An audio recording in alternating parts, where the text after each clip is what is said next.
Good morning, sir. And a very happy New Year to you. Sir. Good morning. Good morning. Good Good morning. sir. What a pleasure to meet you all on the New Year day. Yes, sir. Happy New Year, sir. Happy New Year to you also. Good Excellent. morning, Happy sir. New Wish Year, you Happy sir. New Year, sir. Ah, Wish you a Happy New Year to all. yeah, please greet each other. Say Happy New Year to everybody. Happy New Year to Happy each New Year one to of you one and all. all present in this online New Year to everyone. God bless. Opportunity. Um, Happy New Year, sir. Happy New Year to you. Happy New Year to everybody, ma'am. Good. How nice to meet you all on this very fresh New Year day.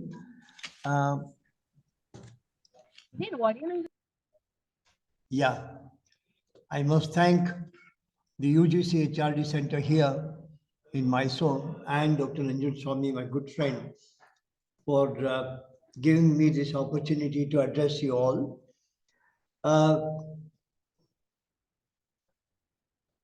Welcome to all of you for this program. Today, don't bother about this, okay? So ignore it. Today, I propose to do two things.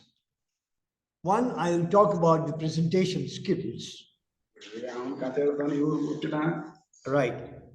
In the first half, and later on, I'll take you on to some other things. The point here is that this is going to be your session. And so feel free to talk anytime you want to talk. I don't use any PowerPoint presentations. I just talk. And so you can also feel free to talk anytime. Whenever you want to talk, unmute and put up your hand, and then I'll talk to you. Feel very free to talk, okay? Because we are discussing very general things, and these are additional skills for teachers and so on. And from that perspective, we should talk a lot. And so this is your session.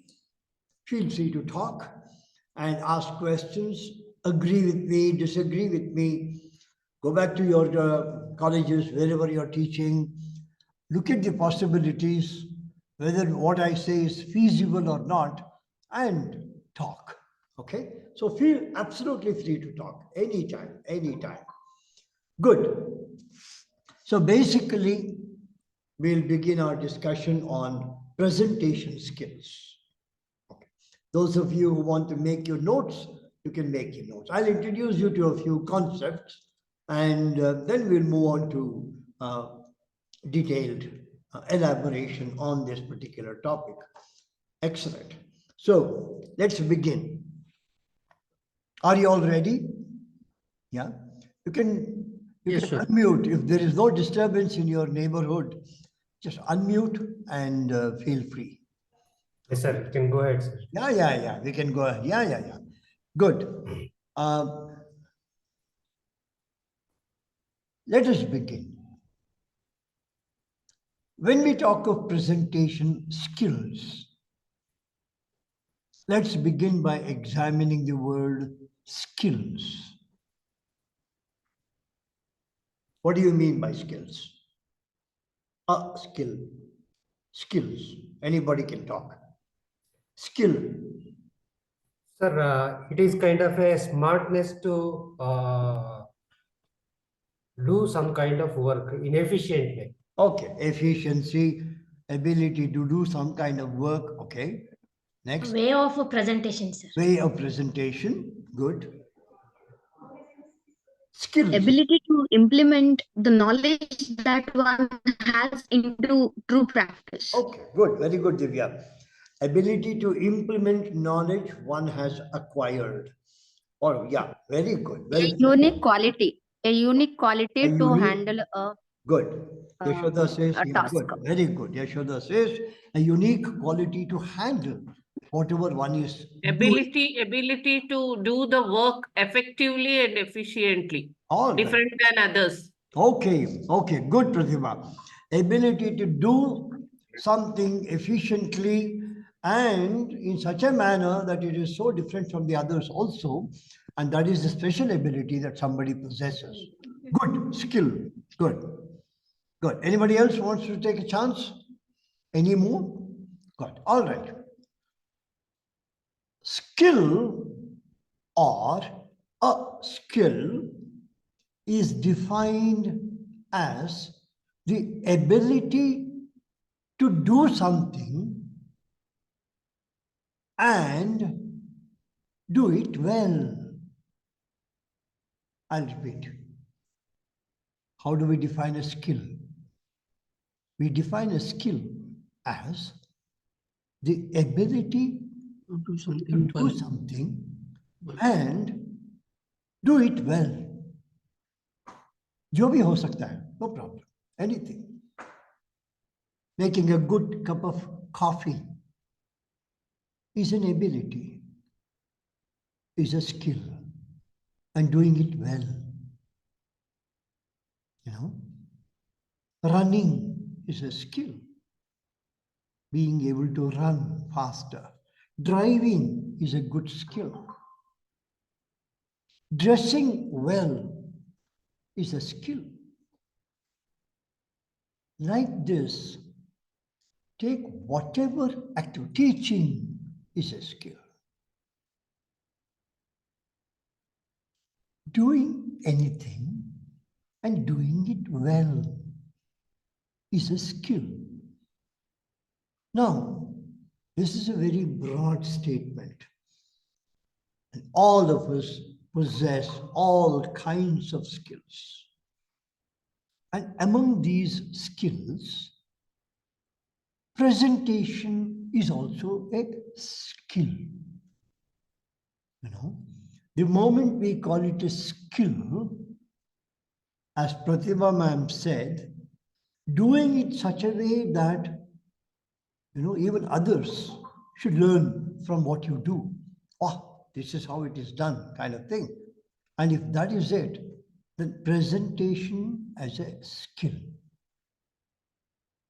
I want to know from you, how can we call presentation a skill? Can we call presentation a skill? Any presentation as a skill? Yes or no?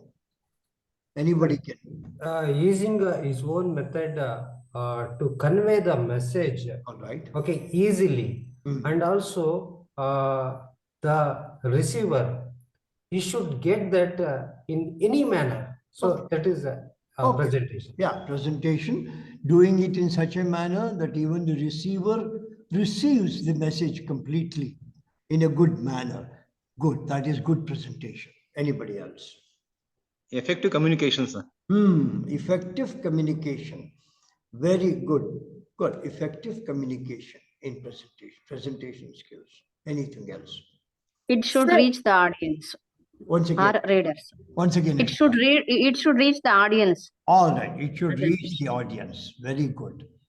Then. Sir, it shows the ability of the teacher. Okay. Something which shows the ability, a good presentation. And when we say presentation, very well said, Padmalata. When we say that it is a good presentation, that shows the ability of the, let's use the word presenter. Okay. You use the word teacher, but let's use the word presenter. Yes, sir. Yes, sir. Whoever has presented. Good. Shows the ability of the presenter. Good. Good. Anybody else? So every presentation comes with an objective. So the presenter has to make sure that his skills are implemented to achieve that objective. Excellent. Excellent. I'm very glad, Divya, you mentioned the word objectives. Every presentation comes with certain objectives.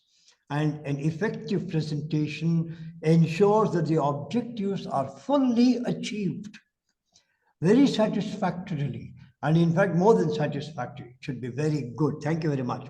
Very well said. Very well said. Presentation depends upon what you want to convey, types of the messages. So when the messages are of different, this one, what we call, and when there is a difficulty, we use more of presentation skill applicability in giving such kind of, using this skill. Excellent. What you're trying to suggest, Pratibha, is a presentation can become a challenge. Yes, Yes. Presentation, we use presentation skill when the message is a challenging one. Absolutely. Good. That's what you were trying to hint at. Good. Yes. A presentation can become such a challenging thing that you may have to use lots and lots of your abilities. The skills will have to play a special part when the presentation itself becomes challenging and when you make a success of it. Very good. Very well said. You've taken us beyond presentation. Very good. Very good. All right. Okay. Now, presentation, we say, can be of different types. We'll begin with that. For example, we talk of visual presentation. We talk of verbal presentation, which involves language, use of words. Audio presentation. Movie can also be a presentation. It's a combination of so many things and so on. Anything else you would like to include? Apart from visual, verbal, audio, movie, anything else? Any other presentation? Even body language. Body language, excellent. Yeah, body language is part of presentation. Motivational. Motivation, all right, good. Good, good, good. Very good, very good answers, very good. Any other type of presentation that we can think of? Or we will keep these four as the broad categories? By using teaching aids, sir. All right, using, very good. Using teaching aids. Can ICT. also be visual. PowerPoint. ICT. Oh, PowerPoint. Okay, okay. Yeah, It yeah. should be Priyanka, informative, sir. Priyanka, you are saying something. Yes, sir. ICT. I just mentioned ICT. ICT, good. ICT, excellent. Artificial intelligence, for example. Yeah, why not? ICT, for example. Yeah, very good. Sir, the ability to use language and express information. Okay. Information. Brilliant. Good. Using appropriate language, good language, and expecting total understanding as a result of the presentation, which uses. So, what Rama is trying to suggest is even using good language in the presentation is one of those very special skills. Very well said, very well said. Highly appreciated. Very good. Excellent. Very good. Somebody talked about body language and so on. All right, very good. If we go back to our classes, let's think of your classes. You come from various disciplines and you come from various parts of the country as well. And you know your learners, you know your classrooms, and you know how your classrooms are also structured. And you know what facilities are available in your classroom. How many of you have even electricity in your classroom, ventilation in your classroom, plug points in the classroom? You know, how many of you can pin things on the classroom, in the classroom wall, and so on and so forth? You know, you come from various classrooms and things like this. And so, perhaps, if you look at our classes, what could be some of the most effective possibilities in our presentation? When we think of this visual, verbal, audio, all these things, what sort of presentations can we make in our classroom, in your classroom? What can you make in your classroom? What can you do in your classroom? Any idea? Board. Sir, very simple and basic is the board. Chalk and chalk. Apart from that, if we have as such kind of electricity and other facilities, plug points and projectors, if provided, then we can have PowerPoint presentations. There you are. At the max, we can also use role plays. Role play. Good. Maybe you can also try some models and probably yes. But certainly Priyanka says board. Yes. A luxurious thing would be a plug point and a power, yeah. projector. Good. And later on, other things. Any others? Go back to your classes. What do you have in your classes which you can use for presentation? Interactive sessions. All right, interactive session, good. That can be something that you can create, an interactive session. Do make a note of some of these very interesting points. Good, interactive sessions. Unmute, all of you can unmute. I have no objection at all. I can listen to all kinds of noises. Yeah, anybody else? Sometimes we use activities, sir. Okay. Sometimes we use activities. Good. Very good, Padma. Sometimes we use activities in the classroom. Not just interactive sessions, but also certain activities. Good, good. As part of our presentation. You know, my presentation will basically mean my lecturing and my use of the board, as Priyanka said, but I can do other things. I can also do certain activities in the classroom. And as Pratibha said, we can... Group discussion? Yeah, maybe group discussion. Could be one form of presentation. Excellent. Any others that we can use? How many of you use PowerPoint presentations in your classroom? Anybody who does it? Yes, sir. Myself, I will use. You can do it. Chandrasekhar does it. Yes, sir. We use it, sir. Even You I use. Padma use, does sir. it. Yeah. Even I use, sir. Even you use, Dr. Kardigudi. Okay, very good. Anybody else? I use it, sir. You do. sir. Pratibha does. Who else does? Yes, sir. I'm also using it. You're also using it. Oh, nice. Very good. Good. Right. Okay. Now, can we think of certain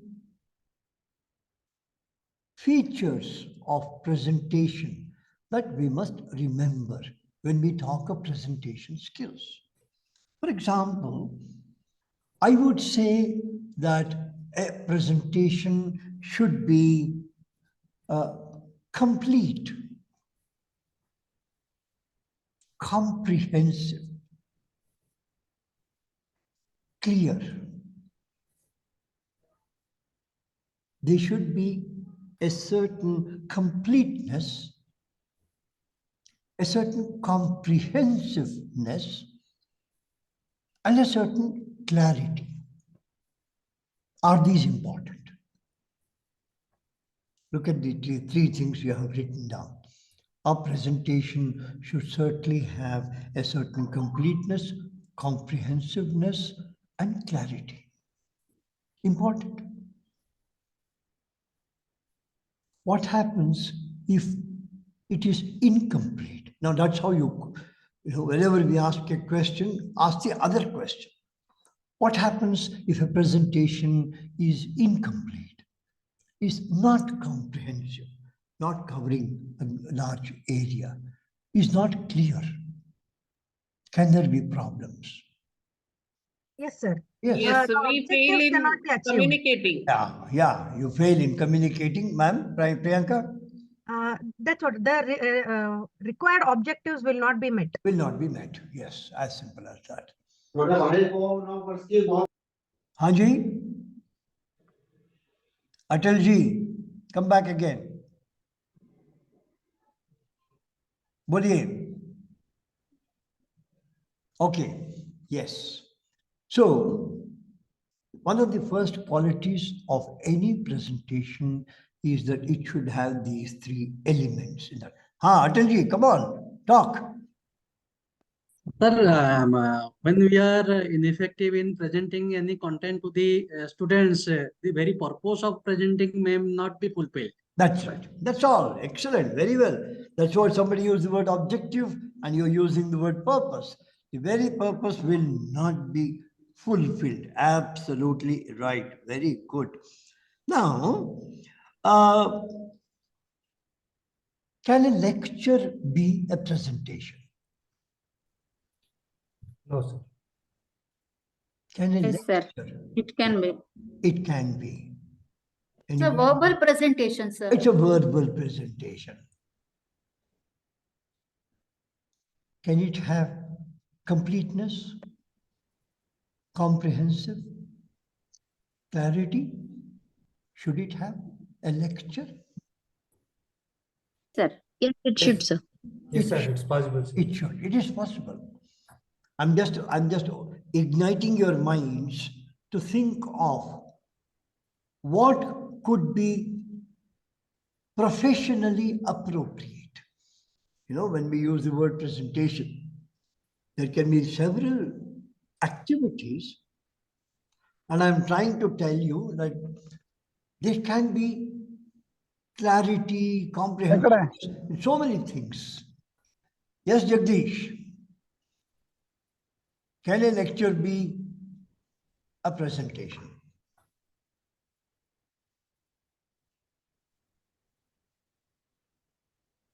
Yeah. So if these are the qualities of a presentation, then a lecture also has to be a presentation. Not an easy task and requires a lot of help. And therefore, you see, we talk of presentation as a skill. Should a teacher have this skill in him or her? Is this an essential skill for us, all of us? Yes or no? Yes, sir. Yeah, yeah. Yes, sir. Yes, yes. In other words, I want you to know two words and understand them very well. Word number one is the word content. How do we pronounce it? Content. Good, very good. content. Now the pronunciation, it has two pronunciations. One pronunciation is content, and the second pronunciation is content. Now, contentment, all this will mean satisfaction. That's the second pronunciation. We don't want that one. We want the first pronunciation, which is content. Content means subject matter, information, knowledge. And I'm going to use a big word now. Data. I use the word data. Some people say data. The Americans say data, but the British say data. And because English is a British language, we use the British pronunciation, and so we say data. And so content is knowledge, is information, subject matter, data, all that is included in content. And when we talk of the word content, we talk of the second word, which is skill. We have already defined skill. For a teacher, both these words are equally important. Whatever subject you're teaching, that subject is your content. The subject you're teaching is the word content. It relates to the word content. But the way you treat the subject, the way you give information, knowledge, data to the learners, and that is how you give the information, how you give the knowledge, how you give all that data to the learners, that is a skill. So in our teaching, both these words become very crucial. Content, which is knowledge of the subject matter, and skill. And I will now use a slightly difficult expression for you. I want you to remember this. We talk of what is known as skills of delivery. skills of delivery. How you deliver your knowledge. How you share your knowledge. How do you ensure that whatever knowledge you have with you is transmitted, transferred onto the learner? You see how many expressions we can use. How they are transmitted, transferred onto the learner. And therefore, you see, when we think of our profession, we think of two words, content and skill. And at the same time, I want you to learn two more words. Pay attention to two more words. One is the word, a very simple word, teaching. And the other is an equally simple word, learning. Teaching and learning. Teaching is related to learning.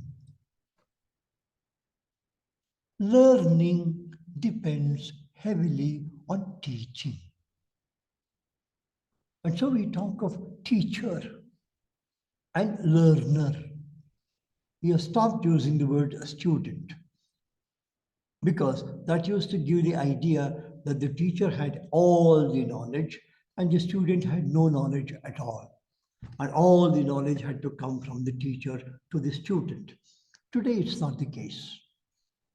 Today, we say that the teacher has knowledge and the learner also has knowledge.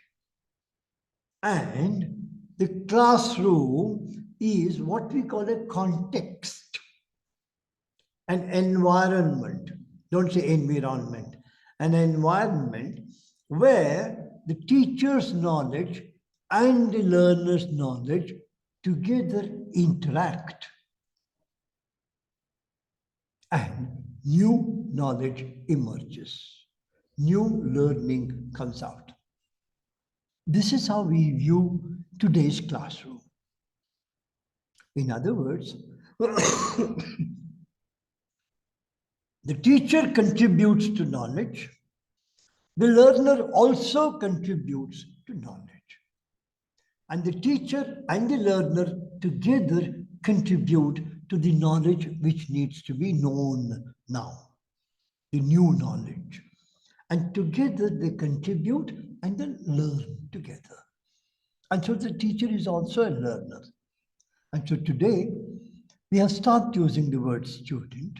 We use the word learner, because the teacher is also a learner, along with the learner.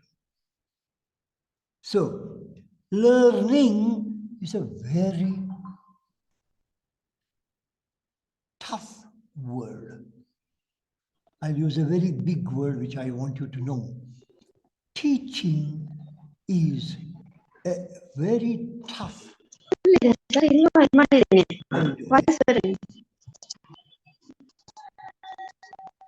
Kempagoda, yeah. Teaching is a very loaded word. And so is learning, equally loaded.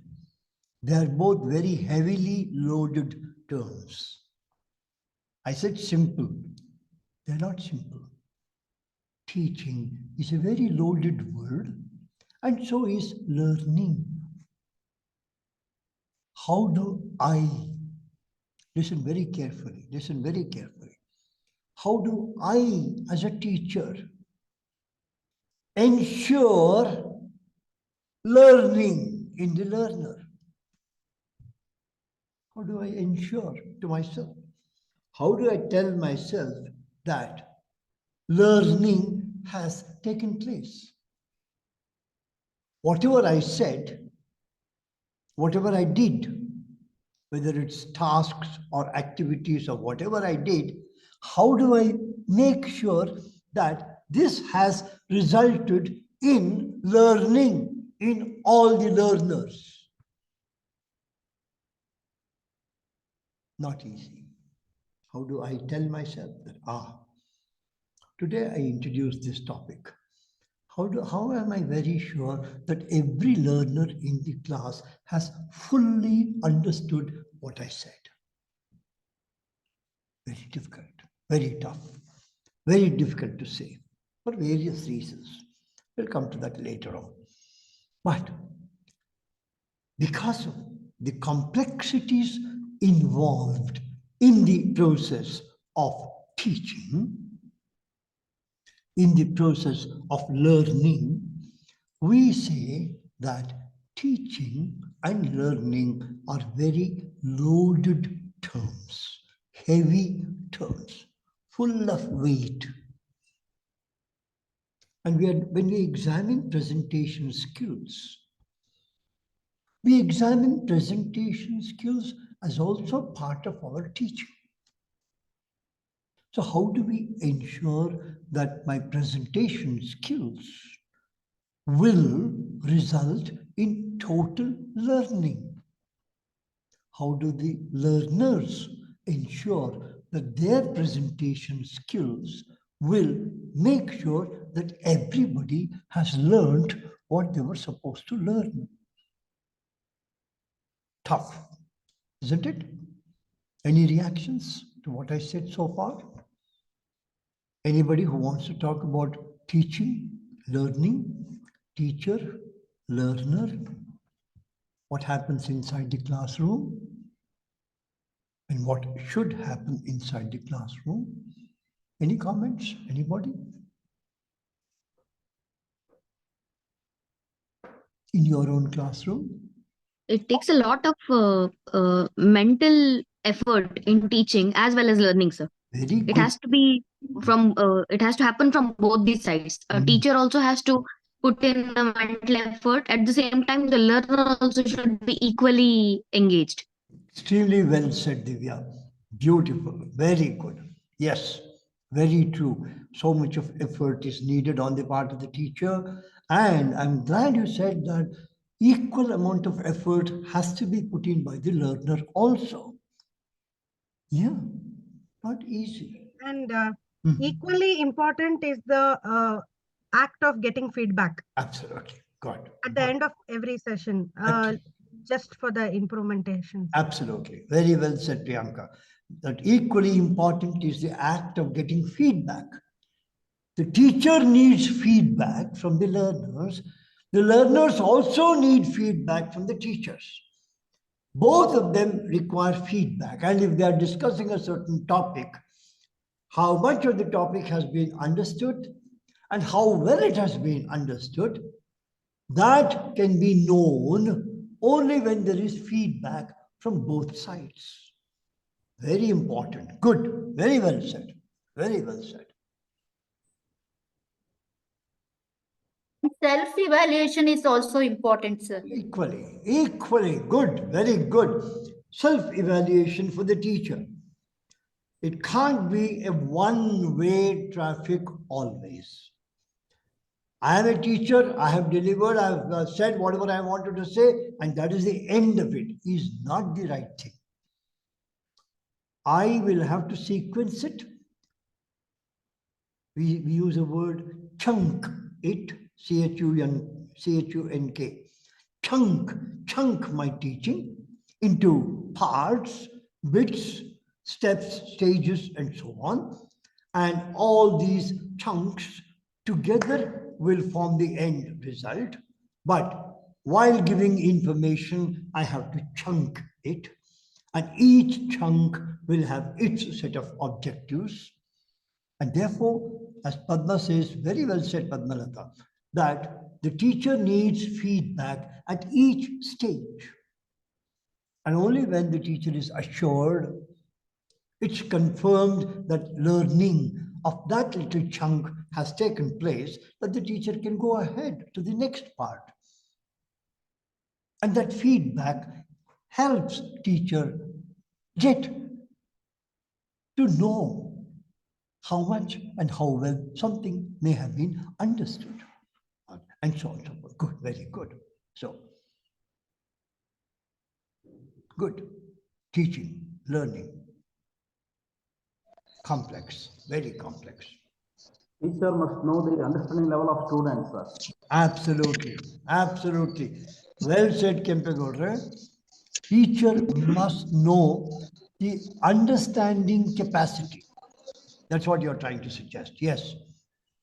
How much the learners can learn and how well can they learn and how much time do they take to learn, to understand something.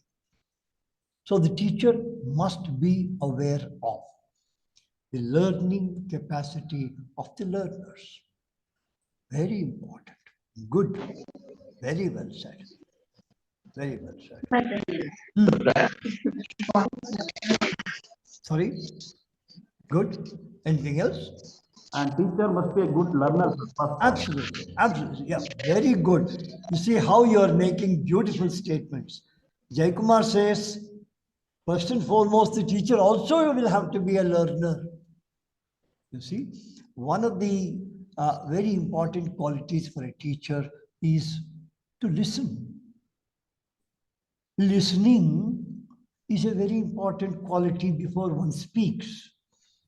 Listening and also analyzing. Of course, yes. Analysis. Listening will mean analysis. So, Jaikumar says a teacher has to be a good listener also. You see, and listening is also very important for the teacher. That's why we started using the word learner. That the teacher brings some information, the learner also brings some information. And Jaikumar, you said very well, that the teacher also must listen to what the learner has to say.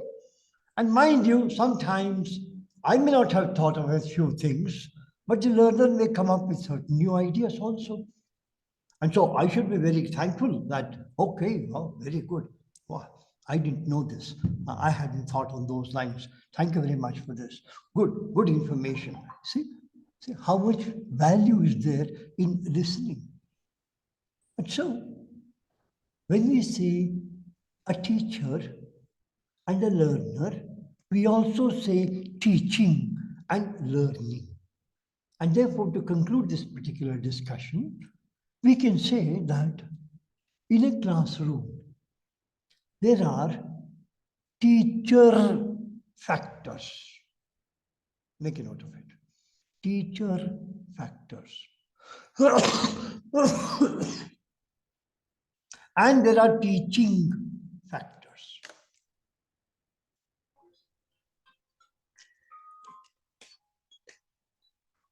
Just as there are learner factors and learning factors. 4 things. Teacher factors, teaching factors, learner factors, learning factors. All these 4 factors are present in our classroom, always. And so as teachers, you see, when we talk, we must be aware of what is happening to me, the teacher, my thinking, and what is happening to the learner, and the learner's thinking, the thought processes. And therefore, all these 4 factors are very critical in our classroom. Now, sorry, I came back from Delhi yesterday. I was in Delhi for 4 days. Delhi is awful. Temperature was 7 degrees. And the maximum temperature during daytime was 17 degrees. Night it would go between 4 and 7. It's inhuman. And for us going all the way from here to Delhi and so on. So, slight problem. Okay, but that's okay. But we have to bear with it. So, when we think of presentation skills, and think of it in great detail, we have to remember all these 4 factors. Teacher factors, teaching factors, learner factors, and learning factors. All of them become significant when we think of making a presentation. You see how complex a presentation becomes and so on. Okay, let's go one step further. I want to make a presentation. All of us. How can we go about with it? What should we do? What are the things we should do? Tell me. What could be the things that we should do? I want to make a, all of you want to make a presentation. All of you want to make a presentation. How will you proceed? How will you go ahead? First, we need to decide upon the content. Good. And then prepare the content accordingly. Good. What has to be delivered. Good. Then we have to structure it out. Like how my presentation should go. What should be the flow. Good. So we have to design or structure it. Excellent. And then deliver it. Okay. And after delivery, we have to collect the feedback. Okay. Like how was the session? All right, all right. So moving from one end, collect data and then decide on how to deliver it and then find out how good the delivery was. Good, very nice. From this end to that. Anybody else? Anyone else? And also we have to consider the learner's abilities while presenting. Very good, very good. The learner's ability. Padma, would you like to elaborate on that? What do you mean by learner's ability? Because according to their mental ability, we have to teach. Very according to their interest, their need. That's Excellent. also we have to consider. Excellent. It's about understanding the audience to whom the presentation is done. That is it. We have to know something about the learner, their interests, their abilities, and understanding how much they can understand. We have to pay attention to those things also. Very good. Anybody else? How will you go about with your presentation? Anybody can talk. Feel free to talk. How do you do it? Your own presentation. How do you prepare for it?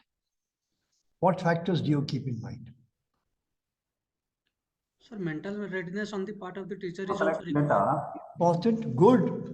Very good. The mental readiness on the part of the teacher. So, Dr. Atal says the teacher's readiness is also important. Is the teacher ready to give the presentation? Am I ready to make it? At the same time, we have to consider about the psychological aspect of the students also. Absolutely. Good. If they are not mentally ready, then how can a teacher present in the class? Oh, So very good. Well said. Both the part is essential. There you are. You have to think of the mental readiness of the learners also.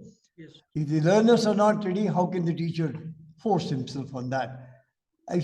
Now, learner's readiness is one thing. What about teacher's readiness? The mental readiness of the teacher. If the teacher is not at all ready, poor learners will look at the teacher and say, oh, you bechara pata nahi kya ho gaya hai. Are, chhod do. Worse. So the teacher, good mental readiness. We'll keep that factor as a very important thing. Mental readiness on the part of the teacher as well as on the part of the learner. Good. Very good. We'll keep that factor. Anything else? Anything else that you would like to pay attention to when you want to make a presentation? Design of instruction also. Instructional design. Good, good. Design of the instruction. Design of the presentation. Good.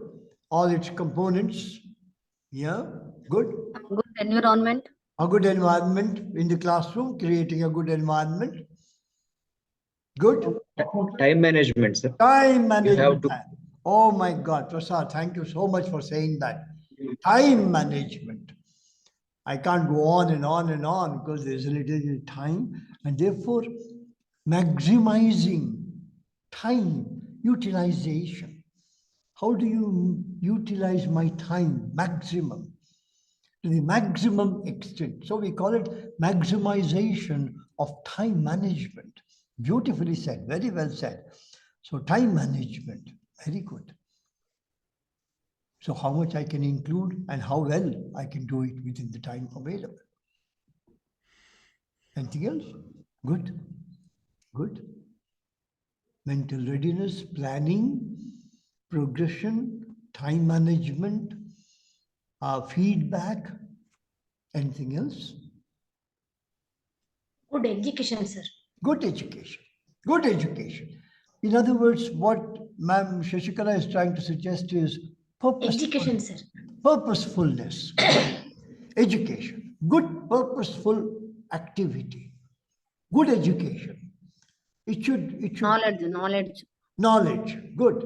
It has an objective, but conveying that objective, making sure that that objective has been achieved. Good education. Very well said, madam. Very good word you have used. Good education. Good. Good. Anything else? Anything else? Good. All right. I'll summarize whatever you have said and so on. Very good. Now, we talk of what is known as collecting data. As Priyanka ma'am said, before you make a presentation, you should be very clear about the topic. What is the topic on which you want to make a presentation? Now, one of those very important features in the topic identification is that, as you sort of narrow down when you do your PhD research, you take up a broad topic and slowly narrow it down to a small topic on which you do a PhD research. In a similar manner also, what we call narrowing down the topic to something which is very brief and very deep is very important. And therefore, one of those very first tasks in a presentation is identifying the topic. Yes, sir. And yes,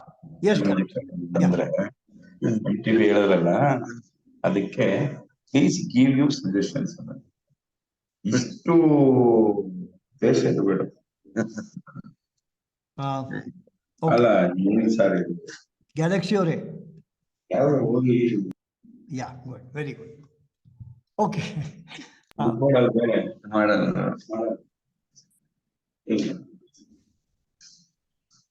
Extra noise ಬರ್ತಾ ಇದೆ. Galaxy A14 5G. Mute ಮಾಡ್ಕೊಳ್ಳಿ.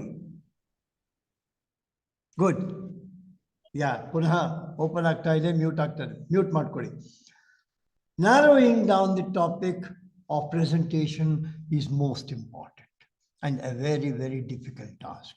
But that is the specific things. Very nice. So once you narrow it down, number 2 is collecting data. Now this is very critical. Number 3, you may collect a large amount of data, but we use the word collate, C-O-L-L-A-T-E. It's collate. Collate is narrowing down and putting together relevant data, combining all the details into that little detail is very important. That's called collating data. And then, as Priyanka ma'am said, put it in a certain order, organizing data, putting it in a certain order and saying this will come first, this comes next, this comes next, this comes next. Now, when we want to make presentation, whether we want to make it or we want to encourage our learners to make it, that's also equally important. What we do, we would like our learners also to do. And when we encourage our learners to do it, this is how we can go. This is the first step, is to collect data, sufficient data, whatever information we want to convey, and sufficient work, library work, reference work, all this has to be part of it. And this is most important. Point number 2, which is very important for all of us to know, is we would like to move from something which is known to something which is new. I'm not saying anything fantastic at the moment. No. We are saying something which is known and something which is new. And when new becomes known, you move to the next new. And this is called learning. What is learning? A definition of learning is to move from something which is known to something which is new. Understand that new so that it becomes known, and then move to the next new thing. Understand the next new thing, and that becomes known, and then move to the next new. This is learning. You know, when you learn cycling, for example, you learn from holding it, this. So you learn step by step. When we talk of physics, we learn from the basics and move step by step ahead. Geology, again, we move from very basic things onwards up. In every field of knowledge, even making a cup of tea, we begin with the basic, which is known, or we get to new, then that's also new, that becomes known, and so on and so forth. And when we end up making a good cup of tea, that means I know how to make a good cup of tea. If you are doing masala dosa, while doing masala dosa, you have to learn every step. And finally, you prepare the dosa and then you give it to somebody and says, oh, good, this is good masala dosa.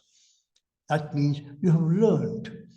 And in order to learn, the process is from begin with something which is known, move on to something which is new, and then move on, and so on and so forth. And so we call this a cyclic process. C-Y-C-L-I-C. Cyclic is related to the word cycle. Cycle is something which is constantly moving like that. And anything which is constantly moving further and further and further is what we call a cyclic process. And learning is a cyclic process where you move from something known, as we said just now. And normally, this cyclic process is a movement from something which is very simple and gradually, progressively becoming complex. So it's not just moving from known to unknown, known to new, and so on, but it's also from moving from something which is simple and then moving on to something which is complex. For example, when we started our discussion today, we started with something which is known, which is skill. We started with the word skill. And now we are moving into so many new things and they become known. And so we are accumulating knowledge, we are making a progress, and this is what we call learning. But I want you to remember one very important concept. We talk of something called previous knowledge. Previous knowledge. If I ask you a question such as, how many of you have not eaten a momo? Anybody who has eaten a momo in this group? Momo? Yes, sir. Yes. I have eaten. You have eaten. You have eaten. 2 people have eaten. Any more? Third one? No. You So don't. nowadays momos are very common. Yeah, but have you eaten it, Prasad? Yes, sir. Yes, sir. Yes, you have also eaten. 3 people have eaten. How about the others? Have the others eaten momo? Yes, Atal, have you? Yes, sir. Yes or no? Yes. Yes, sir. I Yes, have yes, taken. you have done. Malini, have you? Yes, sir. Yes. Yes. Good. Yes, sir. 6. Rama Yes. also has. Okay. Pratibha, have you eaten momo? Yes or no? Javagadre, have you eaten momo? Sir? Momo, tindidira yavagladru? Illa. Which means you don't have a knowledge of momo. So if I say a momo is very close to our kadubu, modak. Okay? Small differences between momo and modak or kadubu. If I say this, those of you who have eaten momo, who have a knowledge of momo, can say that, yeah. Okay. But if I don't have a previous knowledge of momo at all, my knowledge is restricted. I don't have a previous knowledge. And therefore, learning a new thing means total learning. This is very important. There is something called moving from known to new. But if you don't know something, in other words, that information is not there with me, the known becomes very complex for me. You see? So, in our classes, it's possible that as teachers, we would like to understand. Listen very carefully, I'm saying something very important. In our classes, when we say something, and if we see that the child hasn't understood, a certain learner did not understand what we say or what we said, it is possible that the learner does not have a previous knowledge of something, of that thing. If the learner does not have a previous knowledge, then it is possible that the present knowledge that is being presented may not make much sense. It becomes very complex, very difficult, and you need more inputs, more help, much more help than what we are giving.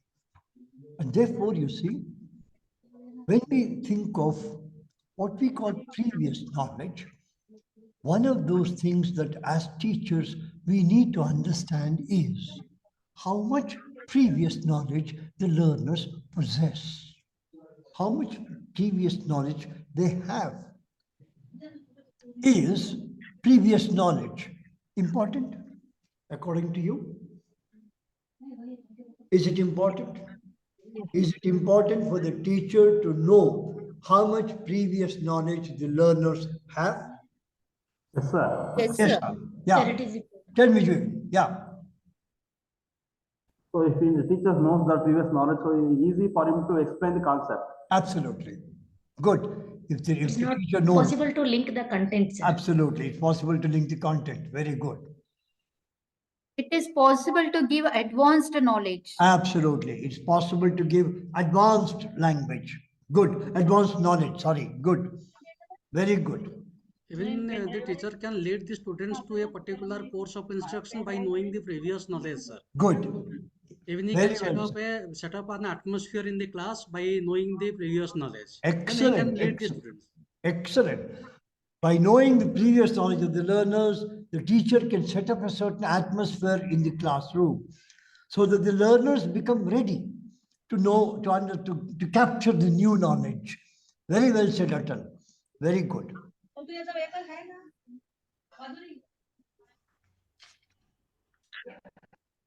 Making the students to engage in the classroom situations. Good.